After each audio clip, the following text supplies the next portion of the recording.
नमस्कार दोस्तों, स्वागत है आज की वीडियो में का।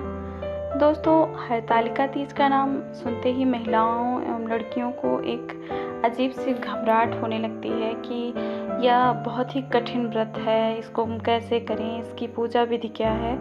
तो आज हम इसी के बारे में बात करने वाले हैं कि हरतालिका तीज की पूजा कैसे की जाती है, इसकी पूजा विधि क्या है। तो सबसे पहले हम जान लेते हैं कि 2023 में हरतालिका तीज कब पड़ रही है। तो 18 सितंबर को आपकी हरतालिका तीज पड़ रही है।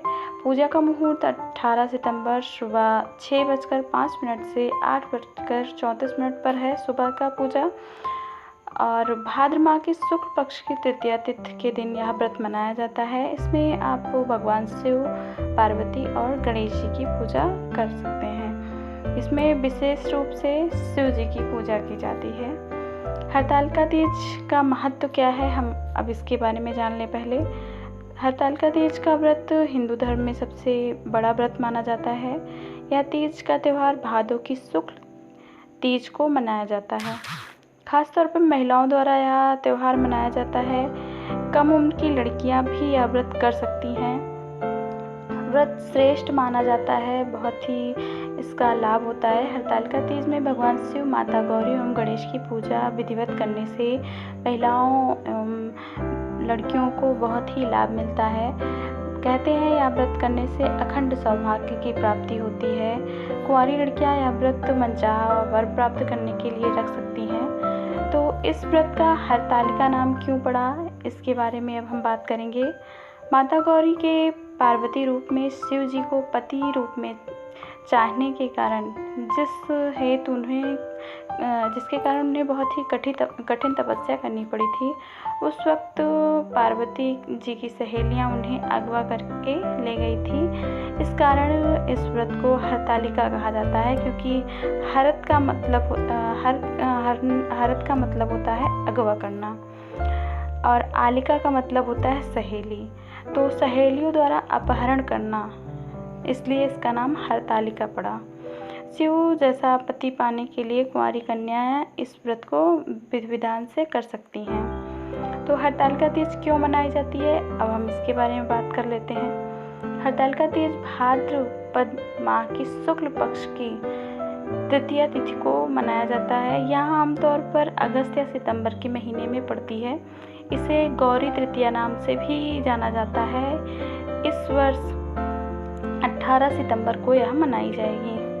हरतालिका तीज व्रत करने से क्या लाभ होता है, अब हम इसके बारे में बता दें आपको। कहते हैं कि हरतालिका तीज व्रत करने से महिलाओं को अखंड सौभाग्य की प्राप्ति होती है और उनके जीवन में उनके पति पत्नी के बीच में मधुरता बनी रहती है। कहते हैं इस दिन जो महिलाएं व्रत नहीं करती हैं उन्हें अगले जन्म में विधवा होना पड़ता है। तो आप सभी महिलाओं से मेरा निवेदन है कि यह व्रत जरूर करें। तो आइए जानते हैं हरतालिका व्रत के क्या नियम हैं। हरतालिका व्रत निर्जला किया जाता है, अर्थात पूरा दिन एक रात अगले सूर्योदय तक जल ग्रहण नहीं किया जाता है। हरतालिका व्रत कुंवारी कन्या सौभाग्यवती महिलाओं द्वारा किया जाता है, इसे विधवा महिला नहीं कर सकती हैं। हरतालिका व्रत का नियम है कि इसे एक बार प्रारंभ करने के बाद छोड़ा नहीं जाता। इसे प्रतिवर्ष पूरे नियम के साथ मनाया जाता है। हरतालिका व्रत के दिन रात में जागना भी विशेष महत्व है। आप रात में जगराता जरूर करें। पूरी रात महिलाएं एकत्र होकर नाच गायन, नए वस्त्र पहनकर पूरे श्रृंगार कर माता पार्वती और शिव जी का भजन कीर्तन करती हैं। हरतालिका व्रत जिस घर में भी होता है वहाँ इस पूजा का खंडन नहीं किया जा सकता, अर्थात इसे एक परंपरा के रूप में प्रतिवर्ष मनाया जाता है। सामान्यतः महिलाएं हरतालिका पूजन मंदिर में करती हैं, लेकिन जो महिलाएं मंदिर में ना करके घर में करती हैं तो वे घर में ही पूरा विधि विधान से भगवान की पूजा करें। इस व्रत के दौरान जो स्त्रियां सोती हैं वो अगले जन्म में अजगर होती हैं, जो दूध पीती हैं वो सर्पिणी बनती हैं, जो व्रत नहीं करती हैं वो विधवा बनती हैं, जो शक्कर खाती हैं वो मक्खी बनती हैं, जो मांस खाती हैं वो शेरनी बनती हैं, जो जल पीती हैं वो मछली बनती हैं, जो अन्न खाती हैं वो सुअरी बनती हैं। जो फल खाती हैं वो बकरी बनती हैं। इस प्रकार कई मत सुनने को मिलते हैं कि हरतालिका व्रत ना करने पर अनेक प्रभाव होते हैं। तो आइए जानते हैं कि हरतालिका व्रत में पूजन सामग्री क्या क्या लगती है।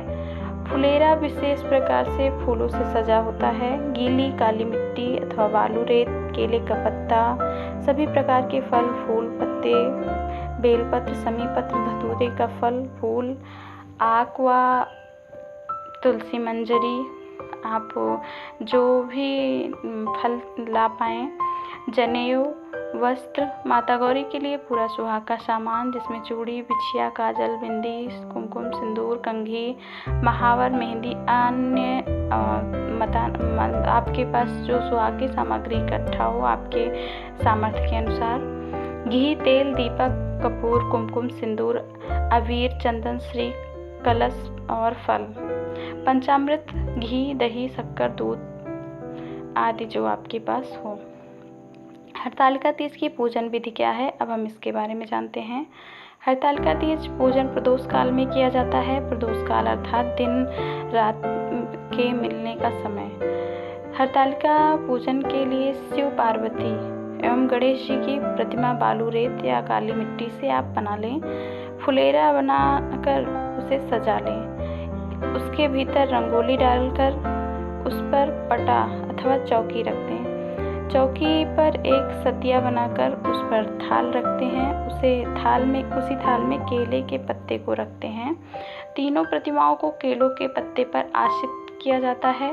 सर्वप्रथम कलश बनाया जाता है जिसमें एक लोटा अथवा घड़ा हो।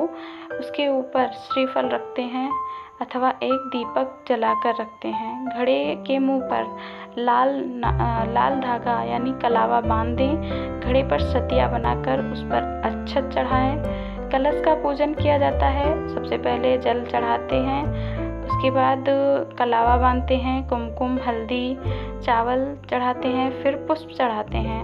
उसके बाद शिव जी की पूजा की जाती है। इसकी विधि विस्तार से पढ़ने के लिए आप हरतालिका व्रत की जो किताब आती है उसको भी ले सकते हैं। कलश के बाद गणेश जी की पूजा की जाती है। उसके बाद माता गौरी की पूजा की जाती है। उन्हें संपूर्ण श्रृंगार चढ़ाया जाता है। इसके बाद हरतालिका की कथा पढ़ी जाती है। फिर सभी मिलकर आरती करते हैं। गणेश जी की, शिव जी की और माता पार्वती की, तीनों की आरती करेंगे। पूजा के बाद भगवान शिव की परिक्रमा करेंगे। रात भर जागरण करके और भजन कीर्तन करेंगे। सुबह आखिरी पूजा के बाद माता गौरी को सिंदूर चढ़ाया जाता है। उस सिंदूर से सुहागन स्त्री सुहाग लेती है। ककड़ी एवं हलवे का भोग लगाया जाता है। उसी ककड़ी को खाकर उपवास तोड़ा जाता है। आशा करती हूँ दोस्तों वीडियो पसंद आया हो तो प्लीज़ चैनल को सब्सक्राइब करें और वीडियो को लाइक करें। धन्यवाद।